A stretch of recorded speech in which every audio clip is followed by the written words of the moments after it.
So, Karl, we get to do a video about football today, do we?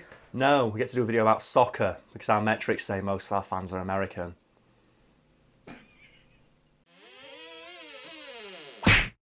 Even if you don't give a single solitary fibre-infused shit about the sport of soccer, I'm going to guess that you'll at least crack a smirk after hearing at least one story about the soccer player Mario Balotelli. A player so well known for his on and off pitch antics, he's unironically known by the press and fans as Super Mario. So obviously we are aware of who Balotelli is. Yeah, I'm going to guess a lot of the Europeans and British people watching are also aware of who Balotelli is, but maybe some Americans don't because the sport of soccer is not very popular over there. So I'm just going to say he's a... I can't say it. Fuck it. It's football. It's football. Damn it. Right. For pretty much his entire professional football career, Mario Balotelli has courted controversy wherever he's been, thanks almost entirely to his seeming inability to give a fuck. So let's kick this off. Hey, a pun. I like it. Talk about something that Balotelli's done. Okay, yeah, to give people an idea the kind of guy Balotelli is and the reason he's in the papers so much, like 3 days after being signed by Manchester City Football Club, Balotelli crashed the expensive car he just bought when he had £5,000 in cash on his passenger seat. Who doesn't drive around with £5,000 just sat on the passenger seat? Yeah, why not do that? And obviously, a police officer responding to the crash asked Balotelli the same question, because that's kind of suspicious, isn't it? A guy driving around the centre of Manchester in a really expensive car with £5,000 in cash on his seat unaccounted for. So he asked Balotelli, it's like, why have you got this money, if you don't mind me asking? And Balotelli looked at the police officer all confused and just went, because I am rich. It's like, you can't fault that reasoning, can you? Why do you have so much money? Because I am rich. It's like, oh, fuck me then. Have a nice day, sir. He earns so much money though, that £5,000 is probably just like the pocket change you used to pay for like parking meters. It is, isn't it? And there's a story about him that I think he debunks. I think it's Noel or Liam Gallagher interviewed him and asked him to like comment on all the stories about the shit he'd done. And the one that they asked him was, oh, is it true you went to like Asda to pick up shopping for your mum and came back with a trampoline? And Balotelli's like, no, that one's not true. And I think one of the guys was like, oh man, that's the one I really wanted to be true though. But if people are believing that kind of thing, it says who you are. If you've been caught with £5,000 on your passenger seat after crashing your car 3 days after buying it, and you say to the police officer, because I am rich, and they ask why you've got it, I believe the story that you bought a trampoline while going shopping for milk. Because that's the kind of shit rich people do, innit? He is one of those people where if I heard a news story about something like believe that, it outright, I'd have to, unless someone said it was false, I'd think it was true. He's one of those. He's one of those characters where the shit he has done is so ridiculous and unbelievable. The stuff that people make up about him sounds believable as well. Because if I'd have said to you, oh yeah, he got caught with £5,000 in his passenger seat and said, I am rich as the excuse for having it, he said, that's made up. I said, no, that happened. You know what we should do? In the fact bar below, I'm going to look up some facts about Balotelli and make up some. Oh, yeah. And I want the comments to debate which ones are true. So, yeah, so you can find out which stories are fake and which ones are real. Cause, oh, man, I love this guy. Because I don't follow like football all that much, but I love the characters that come out of it. And I love, my favourite is people who min-max in real life. Like people who have like put all their football playing skill points into one stat. And that's why my favourite football player ever is Rory Delap. And people are probably thinking, like, who the fuck is Roy Delap? And that's the point. No fucker knows who he is. Says he was a winger or something for Stoke City. He min-maxed his own stats in real life. He put all of his soccer playing skill points into one stat, and that stat was throw-ins. Because he was a javelin thrower in school, and he could throw the ball so far that like people didn't know how to deal with it.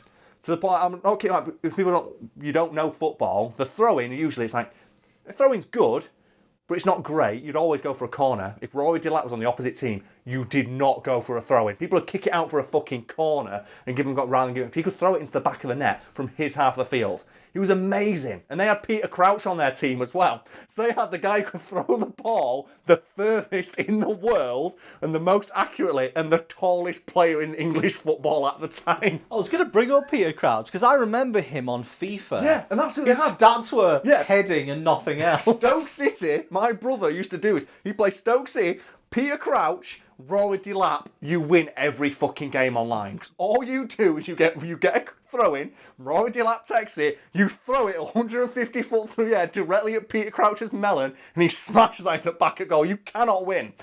It's so good. I'm going to have to double check this, but can you score a goal from a throw-in? No, you can't. You actually can't. And I think, though, that rule was obviously, it was good for any team playing against Rory Delap because he could do that.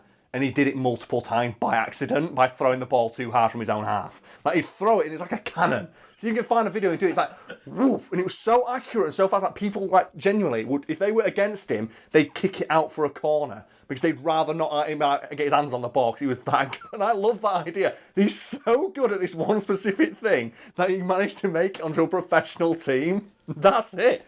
I find it fascinating because the basic rules of football are fairly simple. Yeah. But then you get into the really complex stuff. Obviously, the offside one's the one that's always joked about. But there's that famous one that came up. I can't remember which team it was, but I think it was against England. I might have been with England. The goalkeeper threw it, and you can't be offside from a goalkeeper's throw. So one of the players just like waited beyond the defence because they were all too far forward and just scored. My favourite example of that is a Russian player, I forget the name of, but he was nicknamed the Spider, and he's the first goalkeeper in recorded history to punch the ball, because before that, no one knew you could do that. So I love the idea that in the first game he tried that. He ran out and punched the ball out of the net, and people were like, are you allowed to do that? He goes, yes. Wow, you've just blown our fucking minds, mate. Why was punching the ball seen as being a strange thing? Because people didn't know you could do it, they always went for a catch. And you go, well, sometimes a catch is not possible, but I can still clear the net by punching it. So he did that, and people were like, how? How did you do it? And he also was the first guy to run completely out of the box to do shit like that. And people were like, this is against the rules. Like, there's nowhere in the rules that says the goalkeeper can't run all the way forward. It's like, well, I guess you're right. And then everyone else started doing that too. And I love that shit. It's great. When I used to play football, when I was in goal, I always used to love uppercutting the ball. Oh, yeah. Just to get it out of the way. Just Shinsho Ryuken in the ball. Before we go back to talking about Balotelli, because you mentioned Peter Crouch, I want to give an honourable mention to perhaps my second favourite quote from a footballer, which is when Peter Crouch was asked in an interview, so Peter, what would you be if you weren't a footballer? And he responded very matter-of-factly, a virgin. And it's like, that level of honesty is just like fucking well played. My other favourite quote from a footballer is when Wayne Rooney was asked prior to when Manchester United played against Scunthorpe United at home. They asked Wayne Rooney what he thought about that matchup, and he responded, I didn't know B&Q made stadiums. And that was in Scunthorpe newspapers. I heard that. Headline, Wayne Rooney mentions Scunthorpe. I'm from Scunthorpe and I laughed so hard at that. I didn't know B&Q made stadiums. What a fucking burn that is. Oh. So all this stuff is fairly interesting. Yes, it is, and look forward to more sport-related content on our new second channel, Sport Fiend. That's not real, we're not doing that, don't request it. No, we're here to talk about someone specific, and you haven't mentioned him for a while. Yes, we're here to talk about Balotelli. Another example of the kind of stuff he does that shows that he doesn't give a fuck is when, during a trip to Italy one time, he was pictured by a tabloid just driving in a really fancy car into a women's prison. What, like through the fence? No, through the front gate. Obviously, if you were through the fence, this would be a very different story. This would be called the football player who tried to break people out of prison. It's not. It's the football player who didn't give a fuck. So why did he go into a women's prison? The police were curious about that too, and they stopped him in his car and asked him, what are you doing here? Are you here to visit somebody? And he's like, no. Are you here for a job? What? And he went, no, I'm just here for a look around. It's like, you can't... Tourism! You can't just do that. You can't just drive to a women's prison for a look around. And he was really confused when they told him this. He was like, what do you mean I can't just come in for a look? It's like, it's a prison. It's like, oh, okay then. I guess I'll go. And just drove out, and the police there going, okay. Just the idea, who does that? Who just goes, oh wow, like imagine if you were on holiday, Brad, and so your mate goes to you, do you know where we should go? Do you know what I've heard? There's a really good place we can meet a lot of women. It's like, really? Yeah. She said, hey, not a lot of people go there, but there's so many women. Well, this place sounds awesome. It's the best place as well. None of them can leave. What? Yeah. Where is it? It's a women's prison. Let's fucking go, because he was with a mate. That's what I should point out. There was another guy in the car. So they went there. It's like part of some fact-finding mission. Just a jolly boys out in. To a women's prison. I love if the guards in that prison were just sat there chilling, then one of them goes, hang on, is that Balotelli? Balotelli? What's he doing here? After it was explained to Balotelli that you're not allowed to just drive into a prison for a look around, he was let off with a warning and advised that if he wanted to come to the prison again in future, he should ask permission first. Why would you tell a guy who clearly went for tourism at a prison to come back in future with permission? I think they were just being polite because obviously he's from Italy, so I'm guessing they were just big fans. I'm noticing a pattern here. So far, he's always doing this shit in a car. Do you think maybe it's not him who's trying to break the rules? It's this car. Christine! It's like Kit. It's like from Knight Rider. But it's like Kit's like douche frat bro brother. When you said Kit, I just imagined Kit Harington. Do you reckon he's got the voice of Jon Snow? Oh man, that'd be a great fucking You've got GPS to go into winner. that prison, Balotelli. Put the windows up. There's a chill coming that'll freeze your little prick right off.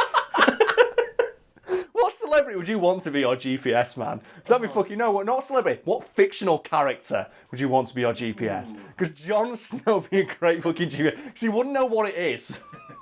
So I don't know what West is.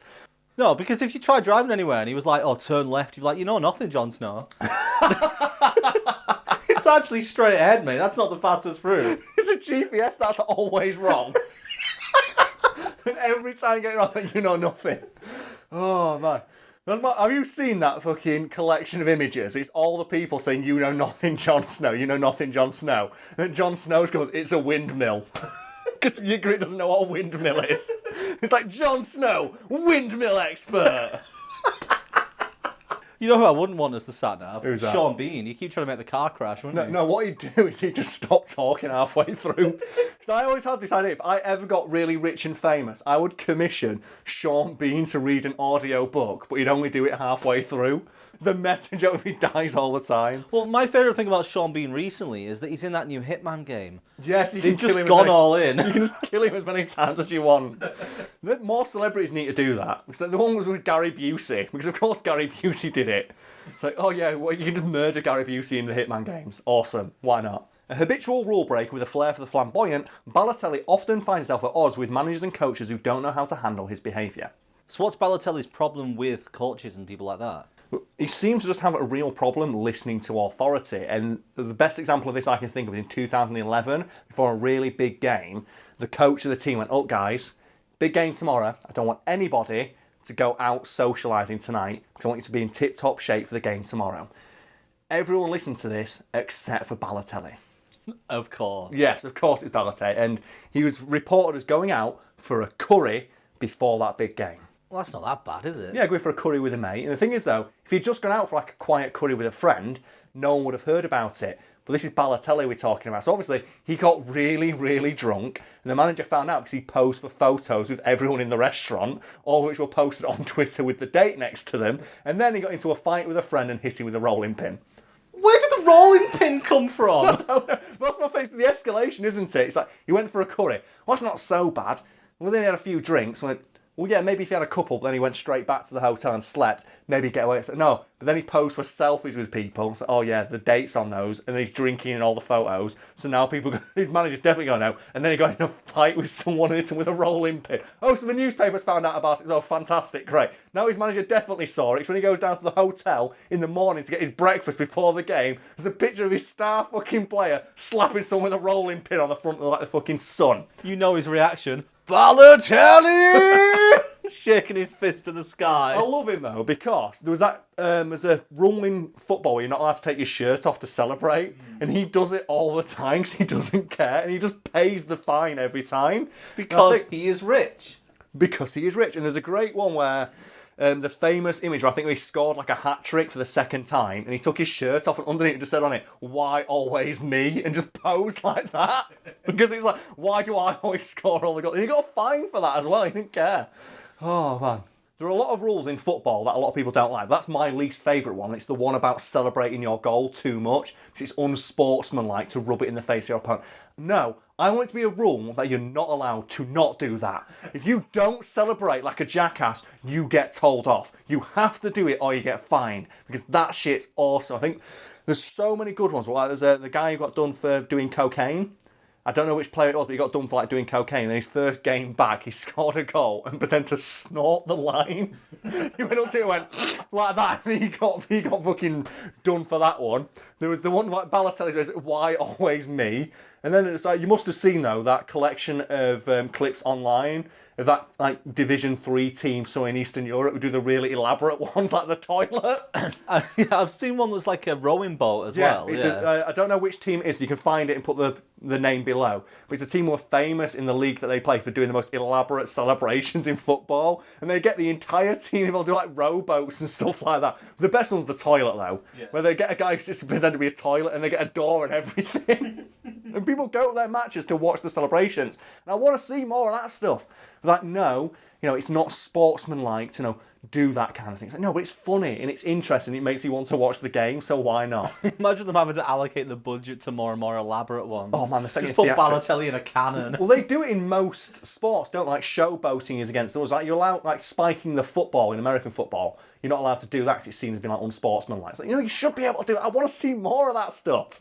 Oh man, it's like in FIFA where when you score a goal in FIFA the game, you've got a salmon into back at net. If you score a goal in FIFA and you do not salmon into the back of the net, you are not playing that game properly, in my opinion. Because that is the best celebration in the game. Was that your favourite celebration? Dive into the back, just salmon into both. My favourite celebration was always, and there's a reason why I picked this one, what he does is you jump into the air and put this really shit, pathetic punch like that.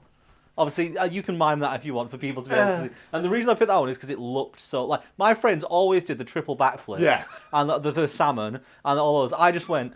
No, the salmon is my favourite because it looks so shit. You've got to do it at the keeper. Just dive at the keeper and go through his legs. Oh. You can't stop the ball, you can't stop me. But the thing is, though, if you do it when you're playing, like, you get 7 people playing at once, can't you? But if you have like 3-4 people, you all salmon into back of net when you score. It's the best. Here come the Shunham Dragons scoring on Manchester United, salmon into back of net. Oh man, rewrite history. Makes Scunthorpe United win every game. Did you have a favourite footballer in FIFA? In FIFA, yeah, I thought Rory Delap. But you played him in FIFA as well, so you get the throws. See, when you had it was FIFA World Cup, I think it was 2010, I always used to play as France because there's a player, I think he's called Gignac, but obviously I pronounced it Gignac. Gignac was my chosen player, who I would always try and score with so I could do the punch and shout, Gignac! The one my mate always did is he had it on PS3, he always plays the team online that was sponsored by Xbox. Because obviously he can't get rid of the sponsors, so he's playing on a PlayStation, he's got a big Xbox logo on his shirt. Then he score on people and do the one where you run to the camera. It's like, oh man. Because that's got to be gutting for fucking PlayStation, hasn't it? You have to immaculately model the logo of your direct rival. And you have to have it in the game. So he plays that team. Or the Kaiser Chiefs. Or the other team, I think it's called the Gays. But it's pronounced differently, so he plays that team. I always play as Olympiacos as well. It's all about because why not? The Kaiser Chiefs. Or the Chunham Dragons is my favourite. Because they had a pink kit. And I think 5 players on the team were all called Kim. So what I do is I play the Chunham Dragons in career mode and buy every player called Kim. So I had an entire team of Kims. You can't stop the Kim army, it's coming. The army of Kim. Perhaps Balotelli's most shining moment, though, came earlier that year when he accidentally set fire to his house while dicking around with a bunch of fireworks. Before we continue with this, was anybody hurt during this? No, nobody was seriously hurt, and the only injury that occurred was to Balotelli's bank balance, which, given that his most famous quote is "because I am rich," probably wasn't all that big a deal, so we can laugh about it, so you don't have to feel bad. So how much damage was actually caused by these fireworks? Not all that much, because the fire they ended up causing was localised almost entirely within Balotelli's bathroom. His the room for fireworks? Yeah, I can't tell you how many times I've been sat having a shit and think to myself, do you know what would really liven this up? Do you know what would really make this time just fly by? A firework display. So, yeah, and Balotelli later claimed that he had nothing to do with the blaze, and that it was his friends who set off the fireworks in his bathroom. And you know what? That's fair, because you're not responsible for your friends' actions, but you might be responsible for inviting people into your home who you know have a penchant for lighting fireworks indoors. Yeah, I invited my friends out. It's not my fault they set fire to my house, but you saw them walk inside, right? You must have let them in and seen they were carrying fireworks, right? You're like, shouldn't we leave them outside? Oh, no, I'm going to put them in your toilet. Okay. Yeah, that's why you store the fireworks. Maybe they thought they wouldn't like light there because it's the room for water. It is, isn't it? But at the same time, there's bog roll in a bathroom, mate, and bog roll, that shit lights up fast. That's dangerous right there. And also as well, like, what are you going to do if that's the room for the fire? If that's where the fire is, how are you supposed to escape the fire? So considering all the stuff that we've heard today that Balotelli has done, Yes, and admitted to. why would he deny so strongly that he accidentally set fire to his bathroom? With fireworks. Well, that might have something to do with the fact that literally a week after this happened, Balotelli was named an ambassador for fireworks safety for the Greater Manchester area. And obviously, like, they had to approach him before the incident to, like, name him this. Because they didn't name him later that week after they heard about it. They'd already got him to do it, and then he set his house on fire. So obviously, to damage control, immediately went, oh no, I didn't like the fire, my friends did, and I'm very disappointed that they do this, because I'm an ambassador for fireworks safety. So just to be clear, in the closing months of 2011, the guy who was named the Ambassador for Fireworks Safety for the Greater Manchester area was also in papers at the exact same time for setting his own house on fire with a bunch of fireworks. This shit writes itself, and I can't think of an ending to this video more perfect than that. I feel like there's something missing to this story. It seems a bit strange that somebody who would be named Ambassador of Fireworks Safety would then mysteriously have a fire in his house caused by fireworks. Are you saying that shenanigans may have been afoot? Yes. I think somebody framed Balotelli. Do you know what I think actually may have happened? When Balotelli was named the Fireworks Safety Ambassador for the Greater Manchester area, he went to himself, you know what I should do for the kids who, like, you know, who look to me as a role model? Look for a safer place to light fireworks. He looked out into his garden and he saw all the shit that can catch fire. He went, dead leaves, trees, bushes, fences, all this stuff's flammable. That's not very safe. Do you know what doesn't catch fire though? Water, tiles. And do you know what room's full of them? The bathroom. So I think he was just running an experiment of the safer place to light. Because you know what doesn't catch fire? I've never seen tiles catch fire. I've never seen a shower catch fire. That's a point. How did he set fire to his house from a bathroom? He set fire to the curtains and the bog roll. So now he's learning his lesson. So maybe in a couple of years... Maybe next time he'll take the curtains down. He'll refine his technique and he'll build like a wet room or something to light fireworks in it. He'll build like a special firework room in his house. I'm just imagining him now with science goggles and a white coat on doing an experiment. He's got why always me underneath it. And he's got the big science goggles on. And he's just there going, what catches fire? What in this room catches fire? And it's just an entirely blank bathroom with nothing in it. And like the bog brush catches fire. It's like, yes, the brush. Brush catches fire. Remove the brush. And he just keeps checking out what catches fire and what doesn't. There's a knock on the door and he answers it. The police are there. We've been hearing explosions in your house. I'm setting off fireworks in my bathroom. Why? Because I am rich. You cannot stop me. It's just the idea that he got named the ambassador. So we're not saying this happened, but... So that's just all bullshit. But the idea that he just got named the ambassador of Fireworks Safety and then burn his house down, it's great. Allegedly. Allegedly, he burned his house. It was his mates. His But mates then again, did it. if you're an ambassador for Fireworks Safety, surely one of the things you do is like, don't hang out with people who do that. Because don't hang around with a dickhead who set fire to your house. Maybe that's what happened as well. Maybe his friends were like, oh, this guy's been, our mate's been named Ambassador of Fire Safety. I want to be ambassador for Fireworks Safety. Let's fuck him up. But if you're saying there's a competition going on now... It's a very prestigious role. Apparently you get like a free gift card to Nando's. That's the people will kill for that, mate.